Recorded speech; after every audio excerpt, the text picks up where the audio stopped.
Hello everybody, this is TipTopMTG here today with another Magic the Gathering video. In today's video, we are going to be looking at Modern Horizons 2 and talking about the top 10 most expensive alternate art cards in the set. So for those of you who don't know, within Modern Horizons 2, there are a ton of different variations of already popular cards. There are Extended, Borderless, Sketch, Old Frame, lots of really crazy things, and so in today's video we are going to be looking at the top 10 most expensive. Now, that isn't always the most interesting thing, because oftentimes it is just the kind of top 10 most expensive cards from the set, and then just a little bit more expensive. But we're also going to be looking at the comparison between the different styles of cards, and talking about which ones seem to be the most popular. So why don't we jump right into this? Starting off at number 10, we have Endurance. This is a 3-cost creature, Elemental Incarnation, 3/4 with Flash and Reach. And when it enters the battlefield, up to one target player puts all the cards from their graveyard on the bottom of their library in a random order. And then you can evoke it by exiling a green card from your hand, meaning that you will basically pay the cost of exiling a green card from your hand, and it will enter the battlefield and then immediately sacrifice itself. So essentially, you can get that enter the battlefield ability for the cost of exiling a green card from your hand.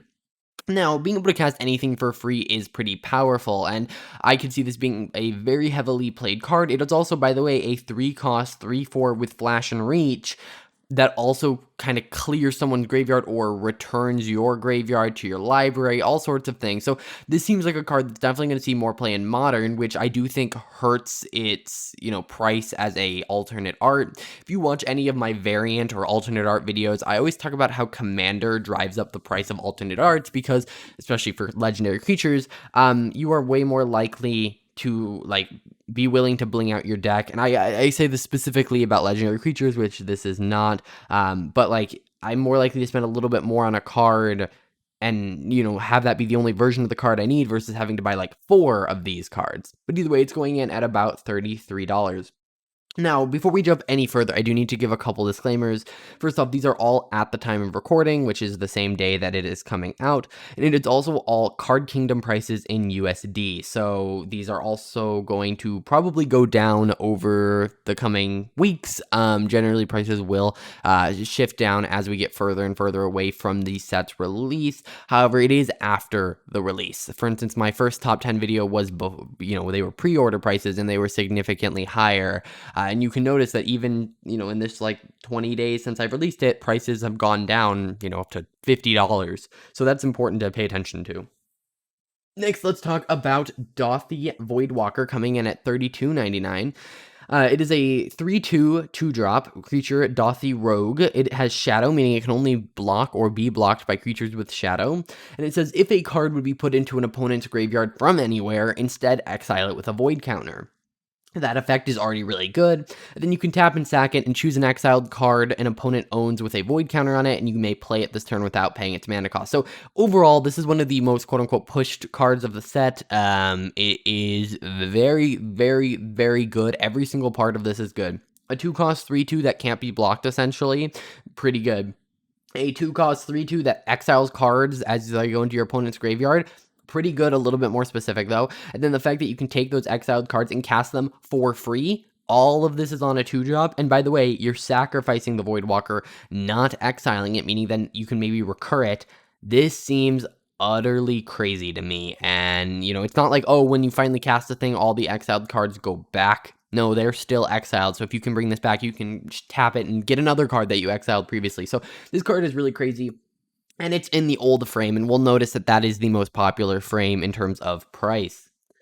Next, we have Sylvian of Sea and Sky. It is a 3-cost blue legendary creature merfolk god, 3/4, and it has indestructible as long as you control at least 2 other merfolk.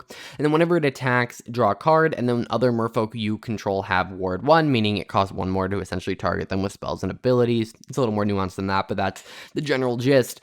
$35 for this alternate style. Now, by the way, throughout this video, you might be saying, how do I get this style? Well, it's actually very complicated. So So I would recommend checking out my video where I talk about collector boosters for Modern Horizons 2, because at the end of that, I share a chart where you can see like, oh, you can get the foil versions of the like old frame cards here, and you can get the non-foil versions here, and you can get the borderless ones here.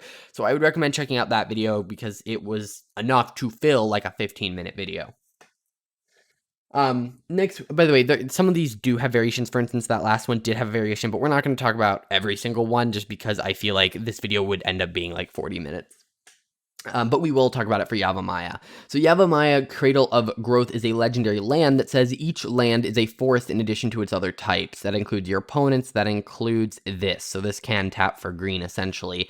And this is a $38 card in the old frame. Now, really quickly, I do want to talk about the difference in price here. First off, this is a really crazy card. We have one for black with Urborg, but you'll notice if we shift over to the extended art one, it actually drops to $19.99. So we go $37.99 to $19.99. So that kind of just shows you the big difference here. People are really looking for this old frame, which isn't personally my thing, but you can tell it definitely has more popularity than this. And I think that is pretty interesting.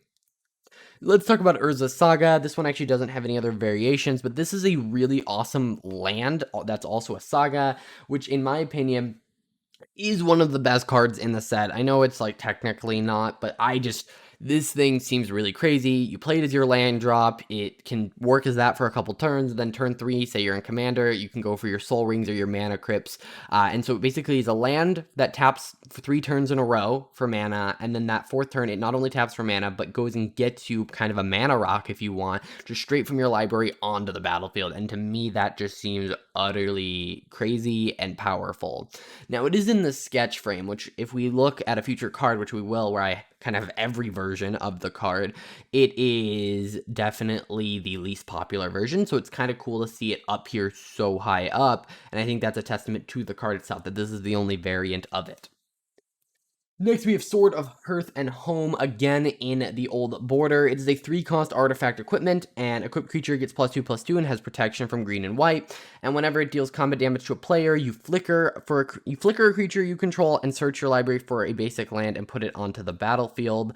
So it's another one in the sword cycle, and it is going only for $40 in the alternate frame. Now, looking at it in this frame, it's only going for $30, which really shocks me. I mean, the art isn't necessarily my favorite here, but it is borderless, and I feel like borderless just generally looks really, really nice.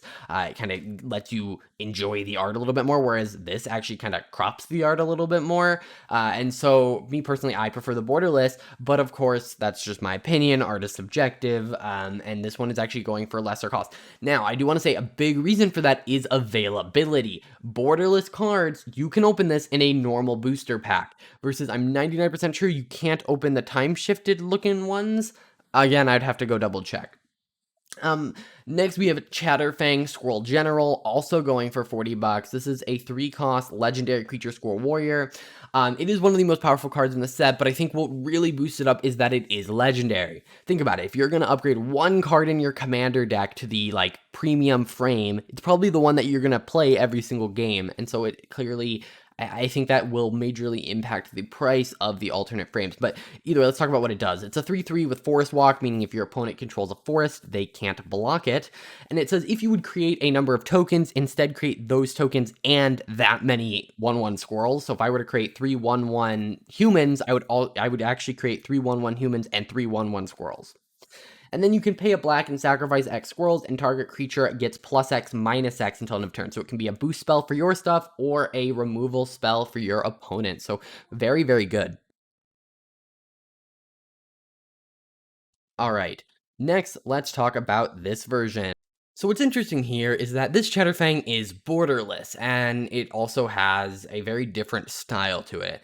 But again, I think the big thing here is that this one is way more available. This one can be found in every booster. Or not, it's not found in every booster, but it can be found in normal draft boosters, which I think is really what's affecting it. I don't know if it's really the kind of rarity of it, but then again, the extended art cards are only found in collector boosters, and those ones were significantly lower than the old border cards. So it's really hard to analyze whether this is a matter of those frames are really popular or those frames are really rare. Either way, let's move on. Next, we have Ignoble Hierarch coming in at $44.99. It's a 1-drop creature that lets you tap it and add black, red, or green. And it has Exalted, meaning whenever a creature attacks alone, it gets +1/+1. So yeah, this is a very, very powerful card, and it is a reference to a popular card that I believe just taps for 3 different colors of mana. It has multiple versions, and I think this is really interesting. So it's $44.99 for the old border version. It is $15.99 for the like sketch art version.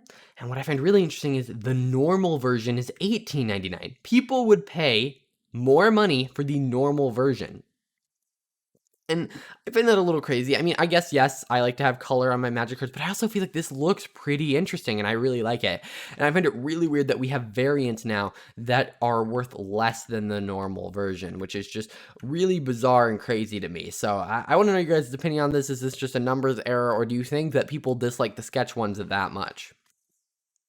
Next, we have Cabal Coffers. It's $54.99, and it is a land that is very popular, and it is a reprint, and it is the borderless version. I think this card is so well known and so popular and powerful that, you know, it is just already an expensive card, and then you add the fact that there is brand new art on it, and it looks amazing. I feel like this is just meant to be expensive. Like, it is expensive in the main set, and it is expensive as a variant as well.